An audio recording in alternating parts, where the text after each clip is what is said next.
ورحمة الله وبركاته. الحمد لله رب العالمين والعاقبة للمتقين والصلاة والسلام على سيد الأنبياء والمرسلين وعلى آله وصحبه وأزواجه وأهل بيته وأحفاده أجمعين دائما أبدا إلى يوم الدين. بعد حمدي والصلاة فأعوذ بالله من الشيطان الرجيم. بسم الله الرحمن الرحيم. وَإِذِ ابْتَلَى إِبْرَاهِيمَ رَبُّهُ بِكَلِمَاتٍ فَأَتَمَّهُنَّ قَالَ إِنِّي جَاعِلُكَ لِلنَّاسِ إِمَامًا قَالَ وَمِنْ ذُرِّيَّتِي قَالَ لَا يَنَالُ أَحَدِ الظَّالِمِينَ. صدق الله العظيم وصدق رسوله النبي الأمين الكريم لمن الشاهدين والشاکرین. کل حمد و ثنا خوانی اس مالک حقیقی وحدہ لا شریک کے لیے سزاوار ہے جو کل جہانوں کا مالک و ملجا ہے، جس کے دست قدرت میں کل جہاں کی بادشاہت ہے. وہی جلاتا ہے اور مارتا ہے، وہی روزی دیتا ہے اور وہی بے نیازی سے نوازتا ہے. کل اختیارات اسی کے دست قدرت میں ہیں. وہ قدیم ہے، ابد الآباد سے ہے، کوئی اس کے مثل و مانند نہیں. وہ اپنی ذات میں یکتا، وہ تنہا ہے، اس کا کوئی ہمسر نہیں. میں گواہی دیتا ہوں کہ نہیں ہے کوئی معبود برحق لائق عبادت سوائے اللہ جل مجدہ کے، اور میں یہ بھی گواہی دیتا ہوں کہ محمد عربی صلی اللہ تعالیٰ علیہ وآلہ وسلم اللہ کے بندے اور خاص رسول ہیں. صلاۃ و سلام نازل ہو ہمارے آقائے نامدار حضور تاجدار محمد عربی صلی اللہ علیہ وسلم پر، آپ کی آل پر، آپ کے اصحاب پر. بزرگان دین، برادران اسلام، جیسا کہ آپ سب جانتے ہیں کہ ہم ذی قعدہ کے آج 27ویں دن سانسیں اللہ اور اس کے شکر میں لے رہے ہیں.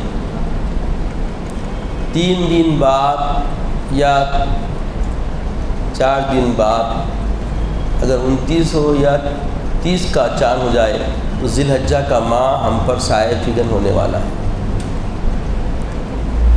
اللہ تبارک و تعالیٰ نے یوں تو ہر رات ہر دن اس کی رحمت محیط ہے، گھیری ہوئی ہے، اور ہر وقت اس کی نوازشیں اپنے مخلوق پر ہوتی رہتی ہیں.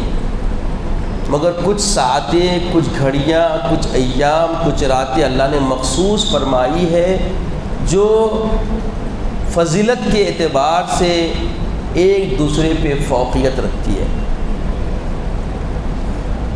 ہم اپنا جو موضوع پچھلے جمعہ باندھے اسوہ سیدنا ابراہیم علیہ نبینا علیہ الصلاۃ والسلام، انشاءاللہ وہ موضوع کا سلسلہ اپنا جاری رہے گا. مگر جو ایام بالکل قریب آ گئے ہیں ان سے واقفیت بھی ضروری ہے. آپ پہلے سے واقف ہوں گے تو اس کا فائدہ اٹھائیں گے. اسی لیے اس طرف ہم اپنے مضمون کو پہلے کوشش کریں گے کہ وہ مختصر کلمات میں آپ کے علم میں آ جائے کہ آنے والے ایام کتنی اہمیت کے حامل ہے، اس میں ہمیں کرنا کیا ہے، اور اسوہ حبیب اللہ علیہ الصلاۃ والسلام کی سنت کیا ہے. چونکہ ہمارا تعلق، ہمارا ربط ذات محمد عربی صلی اللہ تعالیٰ علیہ وسلم سے جڑا ہوا ہے، اور شاعر اسلام محمد عربی صلی اللہ تعالیٰ علیہ وسلم کی اتباع ہم پر فرض ہے، واجب ہے، ضروری ہے، لازم ہے. تو اس زندگانی کو کیسے بندگانی سے بدلیں، اس کے لیے اس کا جاننا چندہ ضروری ہے۔ تو اس پر ہم گفتگو پہلے کر لیں گے، پھر ہم اپنے موضوع پہ آ جائیں گے۔ تو اللہ تبارک و تعالیٰ نے بعض دنوں پہ بعض دنوں کو، بعض ساعتوں کو، بعض گھڑیوں کو فوقیت عطا فرمائی۔ ارشاد ربانی ہے والفجر ولیال عشر۔ حضرت سیدنا عباس رضی اللہ تعالی عنہ اس آیت کریمہ کی تفسیر میں بیان فرماتے ہیں کہ اقسم اللہ لیالی وهو اللیال العشرۃ ذی الحجہ۔ حضرت تفسیر میں بیان کرتے ہیں کہ اللہ تعالیٰ جس راتوں کی قسم کھا رہا ہے وہ ذی الحجہ کی ابتدائی 10 راتوں کی قسم کھا رہا ہے۔ اس سے مراد ذی الحجہ کی ابتدائی 10 راتیں ہیں۔ مفسر فرقان حضرت سیدنا عباس رضی اللہ تعالی عنہ بیان فرما رہے ہیں کہ فجر سے مراد فجر کی نماز بھی ہو سکتی، یا صبح کی وہ ساتھ جو فجر کی نماز کے ساتھ ہی ہوتی ہیں، جس میں ساری مخلوق اللہ کے ذکر و اذکار میں مشغول ہوتی ہے۔ وہ گھڑی مراد ہے فجر سے، لفظ فجر سے وہ گھڑی مراد ہے، یا فجر ہی کی نماز مراد ہے، یا فجر ہی کی ساعتیں مراد ہے۔ اور لیل سے مراد ذی الحجہ کی ابتدائی 10 راتیں ہیں، یعنی یکم ذی الحجہ کی فجر بھی ہو سکتی ہے۔ فجر سے مراد جو اللہ کا قسم بیان فرمائے والفجر، اور قسم ہے فجر کی، ولیال عشر، اور 10 راتوں کی قسم۔ تو یہ جو اللہ تعالیٰ کا ارشاد ہے، اس کی تفسیر میں حضرت سیدنا عباس رضی اللہ عنہ بیان فرماتے ہیں کہ راتوں سے مراد ذی الحجہ کی ابتدائی 10 راتیں، اور پہلی صبح کی فجر کی نماز مراد ہے۔ ذی الحجہ کی ابتدا کی جو پہلی فجر پہلی تاریخ کی ہوتی ہے وہ مراد ہے۔ یا پھر وضاحت کرتے ہیں، یا وہ گھڑی، وہ ساعتیں جو نماز کے بعد فجر کے ساتھ جو صبح ہوتی ہے، وہ صبح کو بھی فجر کہتے ہیں، تو لہذا وہ صبح کی ساعتیں مراد ہے جس میں ساری مخلوق مل کے اللہ کے ذکر و اذکار میں مشغول ہو جاتی ہے۔ تو عزیزوں اور بزرگوں، یہ بات دو ٹوک ہے کہ احادیث نبویہ صلی اللہ تعالی علیہ وسلم سے بھی یہ باتیں ثابت ہیں کہ اللہ کے حبیب صلی اللہ علیہ وسلم نے ذی الحجہ کی ابتدائی 10 دنوں کی بڑی اہتمام کے ساتھ قدردانی کر کے امت کو دکھائی۔ اللہ کے حبیب صلی اللہ علیہ وسلم یہ ابتدائی کے 10 دنوں میں روزہ بھی رہتے اور راتوں میں کثرت عبادت کو بڑھا دیتے۔ حضرت جبیر رضی اللہ تعالیٰ عنہ سے روایت ہے، وہ فرماتے ہیں کہ اللہ کے حبیب صلی اللہ علیہ وسلم نے ابتدائی ذی الحجہ کے 10 راتوں میں کثرت عبادت کرنے کا حکم فرمایا اور روزے رہنے کی بھی فوقیت فرمائی۔ حضرت سعید الخدری رضی اللہ عنہ سے روایت آتی ہے، فرماتے ہیں کہ اللہ کے حبیب صلی اللہ تعالی علیہ وسلم نے فرمایا کہ ذی الحجہ کے ابتدائی 10 دنوں کا روزہ رہنا سارے سال روزہ رہنے کی فضیلت عطا فرماتا ہے، اور ذی الحجہ کے 10 دنوں کی راتوں میں جاگ کے اللہ کی عبادت کرنا، اس کی جزا، اس کا بدلہ، اس کا ثواب لیلۃ القدر میں اللہ کے لیے جاگنے کے مساوی عطا کرتا ہے۔ تو یہ ابتدائی ذی الحجہ کے 10 دن بڑے اہمیت کے حامل ہیں، اور اس میں کثرت عبادت کرنا اللہ کے رسول صلی اللہ علیہ وسلم کے اسوے سے ثابت ہے۔ حضرت میمونہ رضی اللہ تعالیٰ عنہ فرماتی ہیں کہ میں نے آقا دو جہاں صلی اللہ علیہ وسلم کو کبھی ان ایام میں عبادت کو ترک کرتے ہوئے نہیں پایا۔ آپ صلی اللہ علیہ وسلم کثرت سے ذی الحجہ کے 10 دنوں میں راتوں میں جاگنے میں اور عبادت میں اضافہ فرماتے تھے، اور نہ صرف عبادت میں اضافہ فرماتے بلکہ اس میں روزے بھی رہتے۔ عرفے کے روزے کی بڑی اہمیت ہے، کثرت سے روایتیں ہم کو ملتی ہے۔ تو ابتدائی 10 دنوں میں روزہ رہنا بھی سنت سے ثابت ہے، یہ فرض نہیں ہے مگر سنت ہے۔ اور جو لوگ قربانی دینے والے ہیں، اگر وہ پہلی سے پہلے بالوں کی اصلاح نہ کیے، اضافی بال خارج نہیں کیے، اس کو تلف نہ کیے، ناخن وغیرہ اگر صاف نہیں کیے، پہلی آ گئی اور وہ قربانی دینے والے ہیں، ان کا ارادہ قربانی دینے کا ہے، آقا فرماتے ہیں کہ وہ لوگ اب رک جائیں۔ کب تک؟ جب تک وہ قربانی نہ دے دیں۔ تو یہ بھی فرض نہیں ہے مگر مستحب ہے۔ کیا ہے یہ؟ مستحب ہے، سنت ہے۔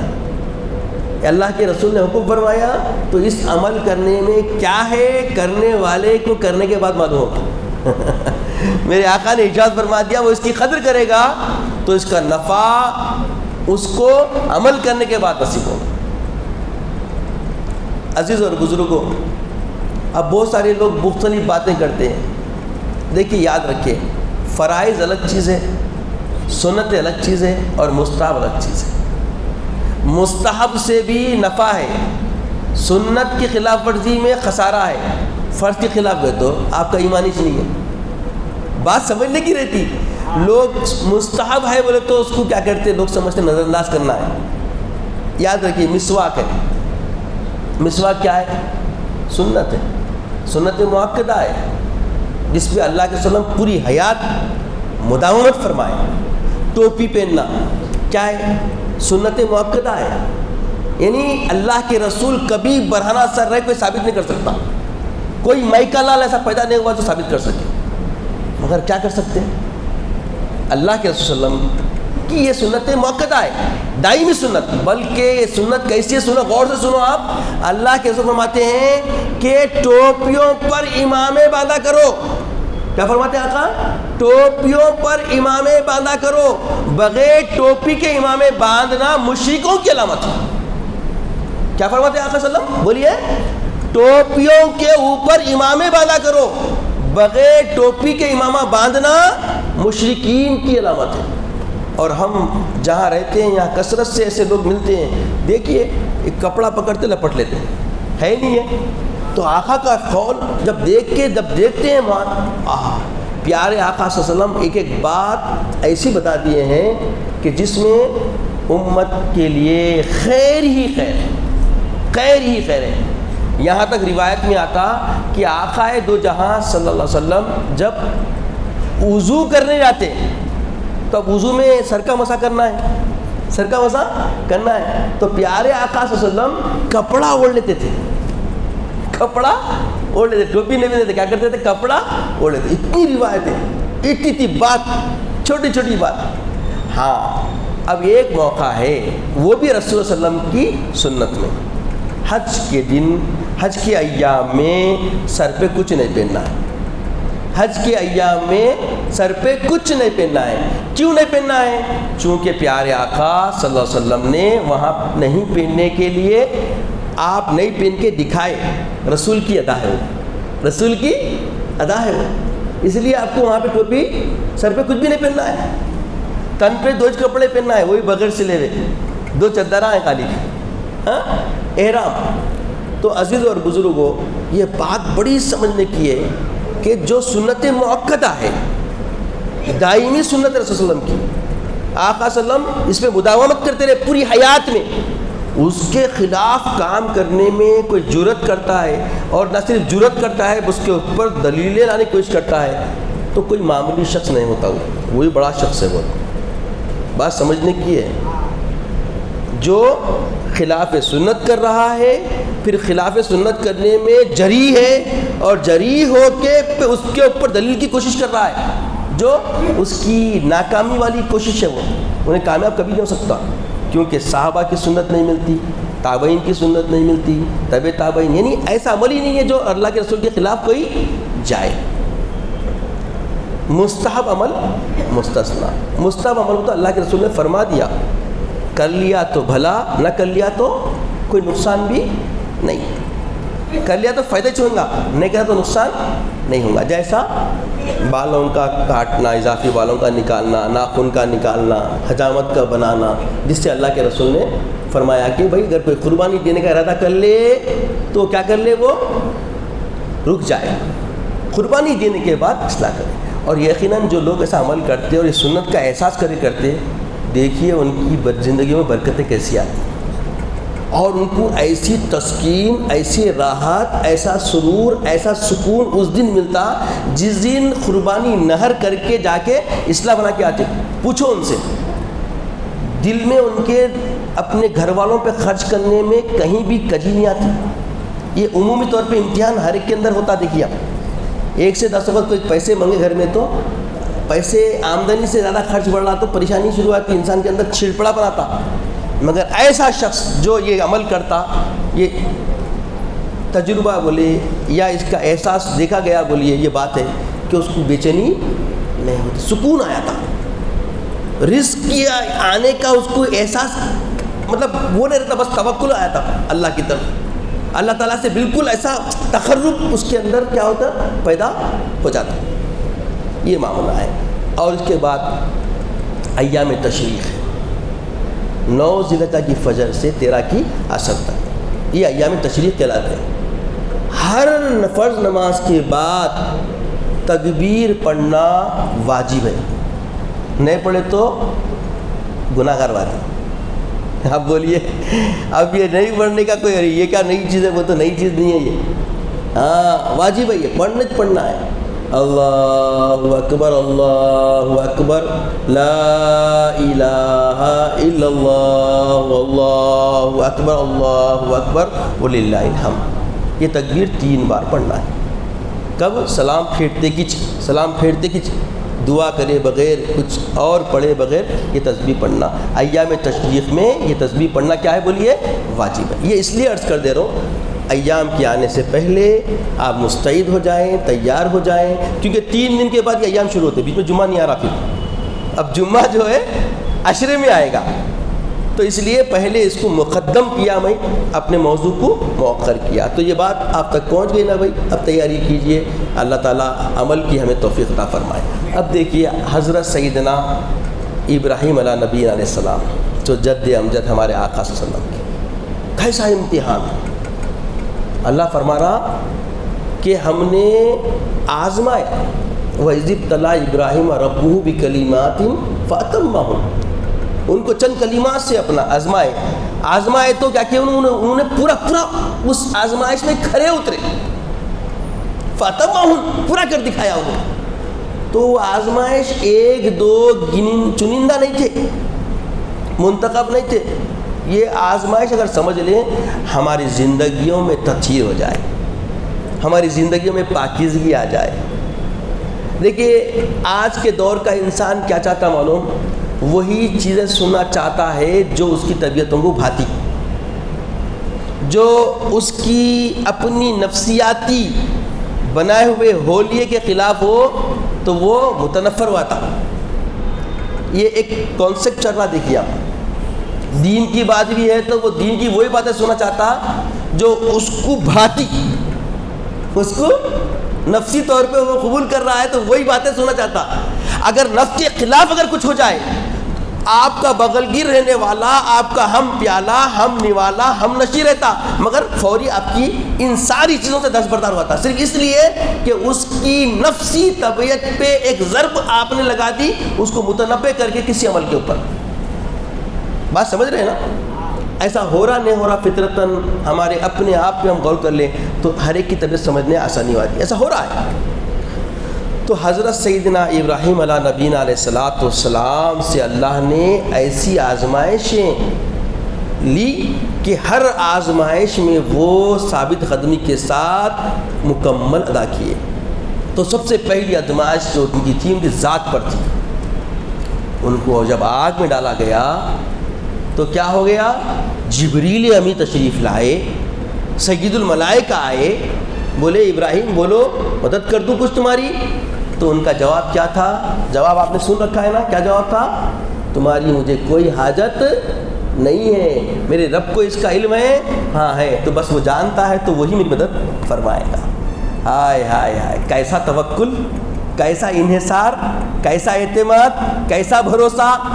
آج ہمیں اس بھروسے کو دیکھ کے اپنی زندگی میں معمولی پہلو دیکھیے، کچھ کوئی کاروبار کرنا چاہ رہا ہے یا بیٹی کی شادی کرنا چاہ رہا ہے یا کچھ بھی کرنا چاہ رہا ہے تو سیدھا بولتا مولانا رستہ نہیں ہے، ارے صبر کر، کوشش کر، اللہ ہے دے گا۔ یہ باتیں پورے یقین سے بولی جاتی ہے، مگر سننے والا تزلزل میں ہوتا، اور یہاں تک کہ وہ ایسی جگہ جا کے پیسہ لے لیتا جہاں سے لینا اس کے لیے حرام ہوتا۔ انہیں بولتا کھلا بولتا، ارے اس کے علاوہ چارہ ہی نہیں ہے، کیونکہ اس نے اپنی سوچ بنا لی اس کے خلاف چارہ نہیں ہے اور راستہ بن جا رہا ہے۔ اسی لیے ایسے موقع پہ ہمارے آقا سید عالم محمد عربی صلی اللہ علیہ وسلم نے فرمایا کہ جنتی دوزخی لوگوں کا معاملہ کیا ہے سن لو۔ ایک شخص ایسا ہوتا ہے کہ وہ جنت کے کام کر رہا ہوتا ہے مگر اس کی تقدیر جہنمی ہوتی ہے، اس کی تقدیر جہنمی ہوتی ہے، تو پوری زندگی وہ جنتی کام کرتا ہے، یہاں تک کہ آخری وقت میں کچھ اس سے ایسے کام صادر ہوتے ہیں جو اس کو جہنمی بنا کے اس کا خاتمہ ہوتا ہے۔ اور ایک شخص ایسا ہوتا ہے کہ پوری زندگی جہنمی کا کام کرتا، جہنم میں جانے والے کام کرتا، پوری زندگی جہنم میں کام کرتا، جہنم میں لے جانے والے کام کرتا، مگر اللہ تعالیٰ اس کے بارے میں فیصلہ کرتا کہ وہ جنتی ہے، تو آخری خاتمے سے پہلے وہ ایسے کام کچھ کر دیتا کہ جنت اس میں واجب ہو جاتی۔ تو اسی لیے اعمال کا معاملہ اگر خالص اللہ کے لیے کیا جائے تو اللہ کی حمایت اس کی دستگیری فرماتی ہے، اس کی مدد فرماتی ہے۔ تو سیدنا ابراہیم علیہ نبی علیہ السلام کے اندر یہ کیفیت تھی، ایسے متوکل تھے کہ وہ اللہ پہ انحصار کیے، جب آگ میں ڈال دیے گئے تو بغیر کسی کے رابطے کے اللہ کا حکم آیا یا نار کونی بردا وسلاما علی ابراہیم، تو کسی کہنے والے نے کہہ اٹھا آج بھی ہو ابراہیم سا ایما پیدا، آج بھی ہو ابراہیم سا ایما پیدا، آگ کر سکتی ہے انداز گلستہ پیدا۔ تو ابراہیم علیہ السلام کا یقین و ایمان دیکھیے، ایمان کا معنی یقین، ہم مومن ہیں ایمان والے، مطلب ہمارا یقین رب کی ذات پر ہے، محمد عربی کی رسالت پہ ہے جو انہوں نے پیغام ہم تک دیا۔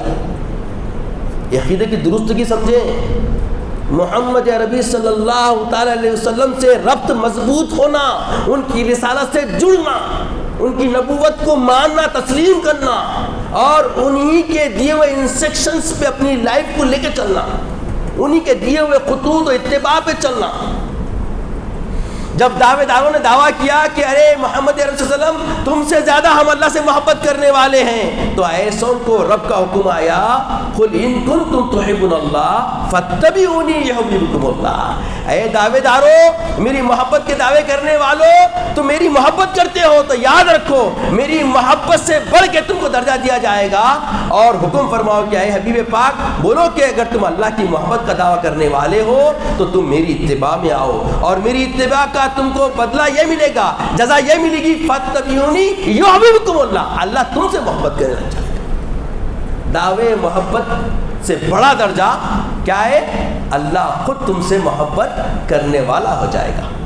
تو اللہ تعالیٰ چاہتا ہے ان لوگوں کو جو اتباع میں آتے ہیں۔ حضرت سیدنا ابراہیم علیہ نبی علیہ السلام جب وہاں سے نکلے اس کے بعد آزمائشوں کا اور فریض بڑھ گئی۔ آپ کو دو بیویاں تھیں، بی بی حاجرہ، یہ دوسری بیوی تھی جس سے حضرت سیدنا اسماعیل علیہ السلام تولد ہوئے، اور بی بی حاجرہ اور ایک بی بی سارہ رضی اللہ عنہ، حضرت علیہ السلام، سارہ علیہ السلام، ان سے حضرت اسحاق علیہ السلام کا، حضرت سیدنا اسحاق علیہ السلام۔ تو یہ تھے فلسطین میں بیت المقدس میں، اور اللہ کا حکم آیا، ابھی ننھے منھے ہیں، کون؟ حضرت سیدنا اسماعیل علیہ السلام، ابھی تولد نو خیز پیدا ہونے سے، حکم آیا کہ بی بی حاجرہ کو اور اسماعیل کو لے آ کے اب جہاں مکہ ہے وہاں چھوڑ دو۔ آج مکہ کیسا ہے سب کو دیکھ کے للچاتے جانے کے واسطے۔ ایک تو اللہ تعالیٰ سے نسبت ہے، اللہ کے رسول صلی اللہ علیہ وسلم شعار اسلام نے فرض قرار دیا اپنے دین میں، اس لیے ہم جاتے ہیں۔ مگر آج ہم جو جا رہے ہیں پوری دنیا کے کہیں کونے میں وہ نعمتیں نہیں ہیں جو نعمتیں وہاں موجود ہیں۔ یہ حضرت سیدنا ابراہیم علیہ السلام کی دعا ہے۔ کیسی دعا بھی سنیے۔ اس کے بعد کیا ہوا؟ حکم ہوا کہ لے آ کے وہاں چھوڑ دو۔ جب وہ حضرت بی بی حاجرہ رضی اللہ علیہ السلام کو اور حضرت سیدنا اسماعیل علیہ السلام کو لے کے گئے بعد میں وہاں کیا حالت تھی؟ پورا ریگستان، ریتیلا مقام، پورا پہاڑا بنجر، وہاں پہ نہ کوئی گھاس ہے نہ کوئی پانی ہے، یعنی حیات زندگانی چلے ایسا کوئی انحصاری بھروسہ ہی نہیں ہوا۔ بھروسے کا احساس بھی نہیں لا سکتے آپ کہ یہاں رہے تو کوئی جیے گا۔ اتنی اندر ایسی جگہ جہاں سے واپس آنے تک موت ہو جائے، ایسی جگہ لے جا کر آپ کیا کر دیے؟ چھوڑ دیے، اور چھوڑ کے بغیر اطلاع کرے پلٹ کے جانے لگے۔ تو دامن کو بی بی حاجرہ نے پکڑ لیا۔ آج کے خواتین اسلام کو بھی شوہر کی کیسی اتباع ہونا اس کا درس ہے اس کے اندر۔ اور خاوند اگر ابراہیم سا ہو تو بی بی حاجرہ تک بن جاتی، بی بی حاجرہ جیسی بن جاتی ہے۔ خاوند بھی شوہر ابراہیم جیسا ہونا چاہیے۔ خود تو ابراہیم جیسے نہیں بنیں گے، بی بی حاجرہ جیسی ہونا ہو تو آج کا جو وتیرہ ہے نا، بیٹے کو جو ہے نا ایک مول صاحب کو گھر پہ لگا دے کے غوث پاک بن جانا بول رہی، اور لے آ کے یہودی نصرانی پورا گھر کا نظم بنا دے رہی۔ گھر میں پورا یہودیت، نصرانیت، پوری فاشلزم پورا بھرا ہوا ہے، اور امید کیا ہے؟ بیٹا معین الدین چشتی بن جانا، غوث پاک بن جانا۔ ہوتا کیا ایسا کیسا ہوگا بولیے؟ بہر کیف حضرت سیدنا ابراہیم علیہ السلام جب لوٹنے لگے، بی بی حاجرہ دامن پکڑ کے پوچھی، کیا آپ چھوڑ کے کس کے بھروسے جا رہے ہیں؟ کیا یہ اللہ کا حکم ہے؟ دیکھیے آواز، الفاظ بھی دیکھیے، کیا یہ حاذا امر اللہ، کیا یہ اللہ کا حکم ہے؟ آپ نے کہا ہاں یہ اللہ کا حکم ہے۔ فوری چھوڑ دیا۔ جب اللہ کا حکم ہے تو وہ ہمارا معین و مددگار ہے، وہی ہمارا محافظ ہے۔ جب اس نے حکم دیا ہے تو اس کی مشیت ہے تو ہمیں چھوڑ دیے۔ اور آپ ایک کافی دور جا کے ایک پہاڑ کے آڑ میں ٹھہر کے دعا کریں کہ اللہ اس مقام کو تو برکتوں سے نواز، اس میں اپنی نعمتیں عطا فرما، اور اس کو شاد و شاداب فرما۔ دعا کر دی، اور اللہ ایسی دعا قبول کیا۔ اس وقت جو ہوا وہ تو اللہ تعالیٰ نے حضرت اسماعیل کا معجزہ بولے یا اللہ کی قدرت بولے، وہ تو ہوا ہی ہوا، مگر آج وہ دعا پوری نمایاں نظر آ رہی ہے کہ سب سے زیادہ شاد و شاداب نعمتوں سے بھرا ہوا اگر کوئی خطہ روئے زمین پہ اگر ہے تو وہ مکہ المعظمہ ہے۔ ہر نعمت، ہر موسم کا پھل ہر وقت آپ کو وہاں میسر ہوگا۔ تصور نہیں کر سکتے ایسے پھل وہاں نظر دیکھتے کہ تعجب ہوتا کہ یہ پھل کبھی زندگی میں دیکھنا نصیب نہ ہوتا اگر ہم مکہ نہ آتے۔ ہاں ایسی نعمتیں وہاں ابراہیم علیہ السلام کی دعا سے اللہ نے عطا کر دی۔ تو جب آپ چلے گئے ایک وقت کے بعد چھاتیاں بالکل سوکھی ہوئی، دودھ بھی نہیں ہے، اسماعیل علیہ السلام بلک کے رونے لگے، اور ان کو پیاس بھی لگ رہی، بھوک بھی لگ رہی، اور حالت یہ ہو گئی کہ اب پریشان ہو گئی ہے۔ بچہ رونے کے بعد ماں کیا ہوتی ہے؟ کچھ تو کرنا۔ نکل کے وہ ایک پہاڑی پہ چڑھ گئی، چڑھ کے ایک پہاڑی دوسری پہاڑی پہ بھائی، وہ دونوں پہاڑ جو نا صفا اور مروہ، جس کو ہم سعی بولتے ہیں نا، یہ بی بی حاجرہ کی سنت ہے، بی بی حاجرہ کی سنت ہے۔ وہاں لا کے کوئی بھی نہیں پوچھتا یہ کیا دیوانہ پنا ہے، یہاں سے وہاں بھاگو، وہاں سے کیا بھاگو۔ وہ کریے، وہ ارکان کے بارے میں کوئی بات نہیں کرتا، اور کرنے کا خیال بھی نہیں رہتا، کیونکہ اللہ نے بی بی حاجرہ کی ادا کو سرایا، بی بی حاجرہ کی ادا کو سرایا۔ یہ بھاگ کیوں رہی تھی؟ تاکہ کوئی دکھ جائے، کچھ دکھ جائے، مدد لے لے، مدد حاصل کر لے۔ ادھر جا رہی، جھانک رہی، دیکھ رہی کہیں پانی دکھ جائے، پھر وہ پہاڑی پہ گئی، دیکھ رہی، جھانک رہی، دیکھ رہی۔ دیکھیے یہ جھانک کیا رہے ہیں؟ یہ خود کے بچاؤ کے لیے، بچے کی مدد کے لیے، بچے کے لیے کر رہے ہیں یہ کرنا، مگر اس میں مضمر پوشیدہ راز کیا تھا؟ اللہ پہ بھروسہ۔ یہ سمجھنے کا ہے۔ جو ابراہیم علیہ السلام کو چھوڑ دیا کس کے بھروسے پہ؟ رب کے بھروسے پہ. مگر رب کے بھروسے پہ رہنے کے بعد اسباب کی تلاش کرنا، اسباب کو مہیا کرنے کی جہد کرنا، کوشش کرنا، محنت کرنا، انحصار ہونے کے باوجود اللہ پر، یہ سنت ہے اللہ کے صالحین کی. توکل بول کے لوگ کرتے پاؤں پسر کی شیر میں بیٹھ جاتے، یہ سب بیٹھنا نہیں ہے. متوکل جو ہوتا ہے وہ توکل تو اللہ پہ رکھتا ہے، بھروسہ اللہ پہ رکھتا ہے، پوری توانائی اپنی پوری جستجو سب لگایا تھا اللہ کے اوپر، مگر اپنے ہاتھ پاؤں دماغ سے کوشش کرتا ہے کہ وہ مقام، وہ منزل جو آئی ہوئی ہے اس کا حل اپنے خود سے بھی نکالے. یہ سنت ہے صالحین کی، اللہ کے مقبول بندگان خدا کی. بی بی ہاجرہ دکھا رہی ہے کوشش کر کے، وہاں امید ہے کچھ نہیں ہے مگر پھر بھی کوشش کر رہی ہے. یہاں سے صفا سے مروہ، مروہ سے صفا دوڑی، اور جب پلٹ کے دیکھی کہ ایک کوا آ رہا ہے تو بولی کوا آ رہا تو پانی ہے. جب دیکھے تو کوا حضرت اسماعیل علیہ السلام کے قریب آ گیا، دیکھی کہ وہاں پانی نکل رہا ہے، فوری دوڑتے ہوئے آئی تو پانی تیزی کے ساتھ ابلنے لگا. یہ زمزم جو لفظ ہے عربی لفظ نہیں ہے، یہ عبرانی لفظ، جیسا ابراہیم ہے اس کا عربی میں معنی نہیں ملے گا، یہ عبرانی زبان ہے. تو ویسے انہوں نے کہا زم زم، تو اس کا معنی بتاتے ہیں علماء کے رک جا رک جا. اگر وہ نہیں بولتی وہ حصار بنا کے تو پورا عرب ڈوب جاتا، وہ عرب پورا اتنا پانی ابل پڑتا. اور اب دیکھیے یہاں پہ پوری دنیا ریسرچ کر لی، دیکھ لی ایک وقت تک کہ وہ پانی آج تک بند نہیں ہوا، اور پھر اس کے علاوہ کنویں کتنے کھودے ویسا پانی کہیں پہ نہیں ہے. اس پانی کی خوبی یہ ہے کہ اس کے اندر غذائیت بھی ہے اور پیاس بھی بجھتی ہے، دو ٹو ان ون ہے. آپ جب حج کو جائیں گے، جو لوگ جا کے آئے ہیں، جا گئے ہیں، انہوں دیکھیں پانی خوب پینا سنت ہے، زمزم پینا سنت ہے، خوب پیتے کہ ڈکر آتی اور پیٹ بھر گئے سا ہوتا. خاص کر صفا مروہ کے درمیان کثرت سے پی کے صفا مروہ میں دوڑتے تو پورا دوڑے تک اچھی قوت رہتی. تو اس کے اندر غذائیت بھی ہے، کیا ہے بولیے، پیاس بجھانے کے لیے پانی بھی ہے. دیکھنے میں کیا ہے کہ وہ پانی سے زمزم. تو اس طرح زمزم حضرت اسماعیل ذبیح اللہ کی ایڑی کی رگڑ سے نمایاں ہوا، ان کی ایڑی کی لگڑ سے نمایاں ہوا. اسماعیل السلام بھی پیے، پھر حبیبی حاجرہ بھی نوش فرمائی. اور جب پانی دکھنے لگا تو پرندوں کو دیکھ کے لوگ آنے لگے. جو لوگ سفر کرتے تھے جانے والے پورے وہاں پہ آنے لگے، آ کے رکنے لگے. ایک کے بعد دیگر ایک لوگ آنا شروع ہوئے. کچھ لوگ پانی ملنے کے بعد رہنا بھی شروع کر دیے، قریب آ کے رہتے آبادی ہوتے ماشاءاللہ وہ اب اس حالت میں آ گیا. اس کے بعد پھر جو امتحانی لمحے بڑھے، انشاءاللہ آئندہ جمعہ ہم سلسلہ رکھیں کیونکہ وقت ہمارا ساتھ چھوڑ چکا ہے. بس یہ ذہن میں رکھ لیں، زمزم جو ملا ہے یاد رکھیے یہ کتنی عظیم نعمت ہے، اور کیسے موقع پہ ملا ہے، کیسی جگہ سے ہم کو نصیب ہو رہا ہے. اور اس کے اندر اللہ کے بھی فرماتے ہیں اگر کوئی زمزم کا پانی کھڑے ہو کر پی لے اور پی کے دعا مانگے تو اللہ تعالیٰ اس کی دعا ضرور قبول فرمائے گا. یہ پانی کا ادب کیا ہے؟ کھڑے ہو کے پینا ہے.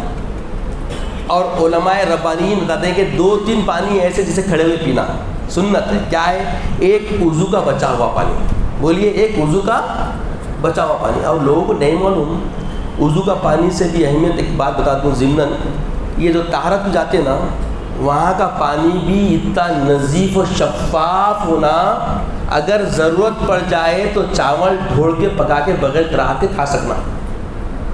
طہارت کا پانی اتنا نظیف ہونا. اور ہمارے گھروں کا حال کیا ہے اب بولنے کی ضرورت نہیں. گاہے گاہے لوگ تو ہیں مگر اکثریت کیسی حالت میں، اس بات سے طہارت صحیح نہیں ہونے سے عبادتیں بھی قبول نہیں ہو رہی. سب سے پہلے طہارت کا اہتمام اسلام میں رکھا گیا. تنظف فإن الاسلام نظیف، نیٹنیس رہو، صاف ستھرے رہو، بالکل اچھے کیوٹ رہنا ہے اپنے کو. اللہ کیا ہے؟ اللہ جمیل یحب الجمال. ابا اللہ تعالیٰ جو ہے نا خوبصورت ہے اور خوبصورتی کو اللہ پسند کرتا ہے. تو سب سے پہلی مقدم خوبصورتی میں کیا ہے؟ نفاست. نفاست کی بڑی اہمیت ہے، طہارت کی بڑی اہمیت اسلام میں. اس لیے سب سے پہلے طہارت پہ محنت کی جائے، طہارت اچھی لو. اور طہارت کیسی لینا بول رہا ہوں آپ کو؟ پانی کتنا شفاف ہونا کہ وہ پانی سے وقت پڑنے پہ ڈھول کے چاول کھانا پینے کے لیے استعمال کر سکنا. پھر وضو کرنا پڑا تو اس سے وضو کر سکنا. ہمارا گھر پانی کیسا رہتا؟ وضو کا پانی الگ، طہارت کا پانی الگ. طہارت کا پانی سے وضو کرنے کی رعایت کرتے، کئی کو رعایت کرتے، اپن خود فیصلہ کر سکتے. طہارت کی بکیٹ صاف نہیں رہتی، طہارت کا لوٹا صاف نہیں رہتا، میل آ گیا تو رکھتے بسی بہن تو پیخانے کا لوٹا ہے نا بولتے.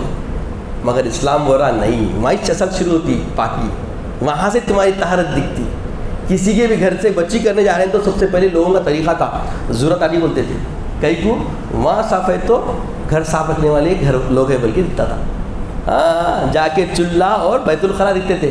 آج کل کیا دیکھ رہے ہیں؟ اسٹیٹس دیکھ رہے ہیں. کتنے گاڑیاں حرام کی ہوں دو کچھ بھی ہوں دو ہے، دے دو بیٹی، لے لو بیٹی، ایسے چل رہا نا. خیر اللہ توفیق عطا فرمائے. اللہ تعالیٰ سے دعا ہے کہ یا الہ العالمین ہمیں نیک توفیق عطا فرما، نیک ہدایت عطا فرما، عزت کی اسلام کی زندگی عطا فرما، خاتمہ بالخیر فرما. مولا تیرے محبوبین کے جو حکایتیں ہم سن رہے ہیں، ان کے اسوے سن رہے ہیں، مولا اس سے ایمان کو جلا عطا فرما. ہمیں بھی ان کا پیروکار بننے کی توفیق عطا فرما. مولا تیری رضا کے لیے اس راہ پہ گامزن ہونے کی ہمت و جرأت عطا فرما، اور عمل اختیار کرنے کے بعد اس پہ ثابت قدمی عطا فرما. وقت نزا کلمہ طیبہ عطا فرما، خاتمہ بالخیر فرما. اپنے حبیب پاک صلی اللہ علیہ وسلم کا دیدار عطا فرما. سبحان اللہ و بحمدہ، سبحان اللہ العظیم والحمد للہ رب العالمین. حضرات اب ایک اہم بات آپ کے سامنے جو ہم چلتے آ رہے سلسلہ چل رہا ہے، کلمہ تمجید ہم نے پچھلے جمعہ سنا تھا، جس سے فائدہ کیا ہے؟ ہول، گھبراہٹ، پریشانی، اختلاط کی کیفیتوں کا اس سے علاج ہوتا ہے. آپ آزما کے دیکھیں، سبحان اللہ والحمد للہ ولا الہ الا اللہ واللہ اکبر ولا حول ولا قوت الا باللہ العلی العظیم. اب ایک موقع ایسا ہوتا لوگ نیند نہیں ہوتی، اکثر یہ بیماری عام ہو رہی دیکھتی، راتوں میں نیند اشار ہو تو نیند نہیں آتی، اور نیند نہیں آ کے عجیب عجیب خیالات پراگندہ شروع ہو آتے. تو ایسے وقت کیا کرنا؟ تو ایسے وقت کے کلمات میں بتایا گیا، لا الہ الا اللہ وحدہ لا شریک لہ لہ الملک ولہ الحمد یحیی ویمیت بیدک الخیر وہو علی کل شیء قدیر. جو یہ ایک بار پڑھ لیا 70,000 فرشتے اس کی حفاظت فرماتے اور اس کو خلق و تسکین حاصل ہوتا. لا الہ الا اللہ وحدہ لا شریک لہ لہ الملک ولہ الحمد یحیی ویمیت بیدک الخیر وہو علی کل شیء قدیر. اللہ تعالی ہمیں عمل کرنے کی توفیق عطا فرمائے. جو حضرات سنن نہیں پڑھے پڑھ لیجیے.